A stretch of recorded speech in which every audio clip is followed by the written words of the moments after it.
Le timbre, les harmoniques. La corde du La central, qui vibre à 440 vibrations à la seconde, mesure environ 42 cm. Si on coupe cette corde en deux parties égales, chacune de ces deux parties vibreront à 880 Hz, donc à l'octave supérieure. De la même façon, si on coupait cette corde en trois parties égales, on obtiendrait trois cordes qui vibreraient chacune à une octave plus une quinte plus haute que notre première corde La, c'est-à-dire la note Mi. Ce qu'on entend dans n'importe quel son musical, à part le diapason, est en réalité une multitude de sons. Prenons notre exemple de la corde de piano. Même si on perçoit la note comme étant le La 440 Hz, on entend en réalité bien plus de notes que celle-ci. Pourquoi? Parce que la corde ne vibre pas uniquement sur toute sa longueur. Elle vibre aussi sur différentes sections de sa longueur, notamment en ses deux moitiés, ses trois tiers, ses quatre quarts, etc. C'est ce qu'on appelle les harmoniques, et chacune de ces harmoniques représente un son partiel, ou partiel tout simplement. Le La 440 Hz, par exemple, on l'entend parce que la corde vibre sur toute sa longueur, qu'on appelle la fondamentale des sons partiels. Parce que la corde vibre aussi en ses deux moitiés, on entend aussi le La 880 Hz, c'est-à-dire une octave plus haut, qu'on appellera premier harmonique ou deuxième son partiel. La corde vibrant aussi sur ces trois parties égales nous donne l'octave plus la quinte supérieure, le deuxième harmonique, troisième son partiel. Les quatre quarts de cette même corde nous donnent à entendre le La à 1760 Hz. Alors si on fait le calcul, 440 Hz multiplié par 4 nous donne 1760 Hz, c'est-à-dire deux octaves plus hautes. Et ainsi de suite pour près de 16 sons partiels entendus. Maintenant, implication des harmoniques dans l'accordage de piano. Il est important pour tout accordeur de piano de bien comprendre le phénomène des harmoniques, puisque c'est avec les harmoniques qu'on accorde un piano. Pour accorder n'importe quel intervalle, on doit d'abord trouver le premier son partiel qui est commun aux deux notes qu'on veut accorder. Une fois trouvé, ce sont les battements de cette fréquence qu'il faudra tenir compte. Je répète parce que c'est très important. Pour accorder n'importe quel intervalle, on doit d'abord trouver le premier son partiel qui est commun aux deux notes qu'on veut accorder. Une fois trouvé, ce sont les battements de cette fréquence qu'il faudra tenir compte. Pourquoi? Parce que le son produit par une corde de piano est très complexe et qu'il comporte de nombreuses fluctuations à la fois d'intensité, de timbre, d'harmonique et de battements.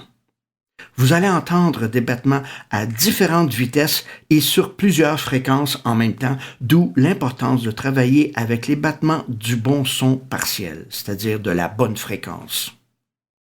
Très important, je vous invite à revenir à cette présentation de l'implication des harmoniques dans l'accordage de piano pour les accordeurs de piano. Accordons une octave de Do à Do. Le Do inférieur et ses harmoniques sont en jaune. Le Do supérieur et ses harmoniques sont en bleu. Quand on les fait coïncider, les harmoniques communs deviennent verts. Le premier harmonique du Do inférieur est son octave en haut et il correspond à la fondamentale du Do supérieur qu'on veut accorder à l'octave. Ce sont donc les battements du Do supérieur qu'on éliminera pour obtenir une octave parfaite.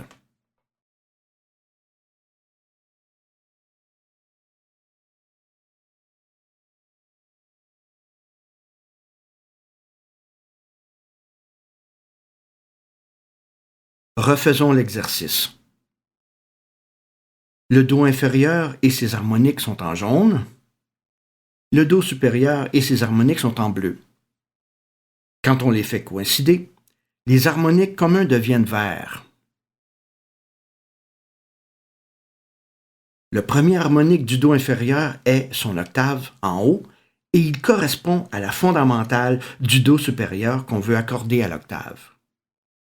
Ce sont donc les battements du Do supérieur qu'on éliminera pour obtenir une octave parfaite. À propos de l'accordage des octaves et des unissons, il sera moins important de prendre les harmoniques en considération lorsque vous accorderez des octaves et des unissons. Concentrez-vous sur l'élimination des battements et vous serez dans la bonne voie. Rappelez-vous aussi que votre oreille sera au maximum de sa sensibilité après la 3e seconde que vous aurez joué la note ou l'intervalle. Autrement dit, c'est dans la partie maintenue que votre oreille est plus sensible au changement de timbre quand on accorde n'importe quel intervalle ou n'importe quelle note. Accordons maintenant une quinte de Do à Sol. Le Do inférieur et ses harmoniques sont en jaune. Le Sol, une quinte plus haut, et ses harmoniques sont en bleu. Quand on les fait coïncider, les harmoniques communs deviennent verts. Le premier harmonique du Sol est son octave et on voit qu'on doit prendre le 3e son partiel du Do comme partiel ou son commun. Ce sont donc les battements du Sol une octave plus haute que le Sol qu'on veut accorder qu'on doit prendre en considération pour évaluer la vitesse des battements. Alors, vous commencerez d'abord par accorder une quinte juste de Do 3 à Sol 3, puis vous la raccourcissez à 3 battements aux 5 secondes. Alors, vous l'accordez juste et vous descendez le Sol jusqu'à ce que vous entendiez 3 battements aux 5 secondes.